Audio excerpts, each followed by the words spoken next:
মুহূর্তে সবচেয়ে বড় খবর,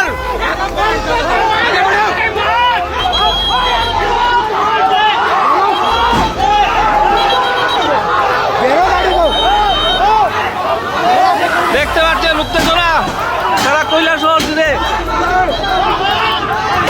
কৈলাসহর বিজেপির মন্ডল সভাপতিকে কিছুক্ষণ আগে আঘাত করা হয়েছে এবং বিজেপির মন্ডল সভাপতি চূড়ান্তভাবে আহত।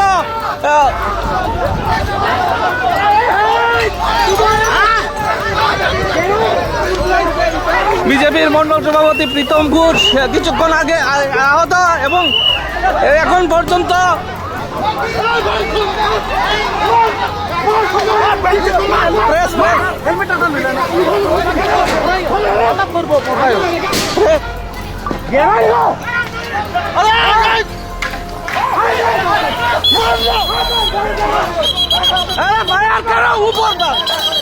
क्यों मार लेके आप लोग?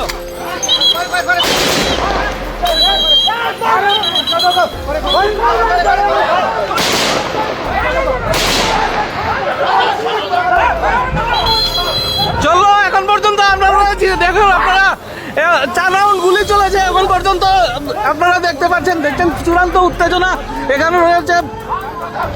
কৈলাসহরের বিজেপির মন্ডল সভাপতিকে তার স্বদলীয় কিছু নেতৃত্বরা আক্রমণ করেছে। এখানে একটি পুজো দেখার যখন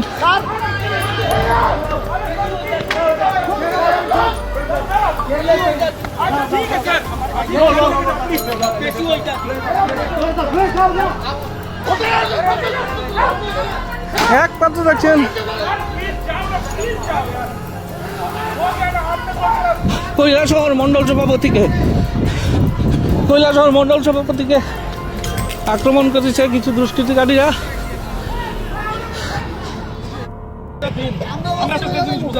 আজকে সরস্বতী পূজার দিন কেন 100 মুসলিম পোলা পাই দা লাঠি বললাম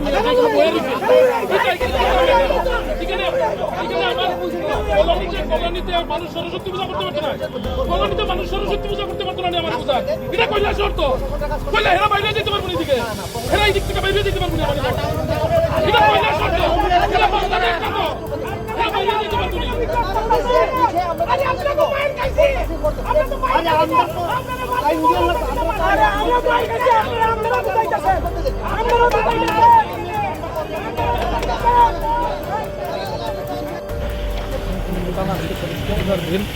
এখানে আমাদের ওই যে এলাকাশা এলাকার মধ্যে 300 মুসলমান পোলা পাই সরস্বতী পূজার দিনে এখানে ঢাল লাঠি লইয়া এখানে আড্ডা জমাইতেছে, ইফতিজিং করতেছে। আইসি এখানে প্রতিবাদ করতাম, পাশে একটা দুর্গা পূজা হইতেছে। গতকালকে রাত্রের থেকে তারা যন্ত্রণা করতেছে, আমরা রাত্রেও একবার আইয়া গেছি। আজকে আওয়ার পরে দেখি তারা এখানে ঢাল লাঠি লইয়া পুরা প্রতিবাদ করা আক্রমণ করা আরম্ভ করছে। স্বাভাবিক এখানে আমরা অনেকেই দেখায় আমার এখানেও লাগছে। এখন প্রশাসনের একটা আইসে লোক আইসে দেখা যাচ্ছে। চিনতে পারছেন নিজেরা এর মধ্যে?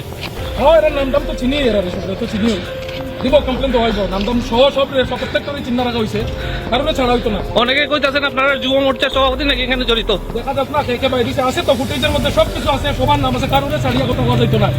এখানে বাংলাদেশের মতো পরিস্থিতি তৈরি করবার চেষ্টা করা হইতেছে, কারণে ছাড়া হইতো না।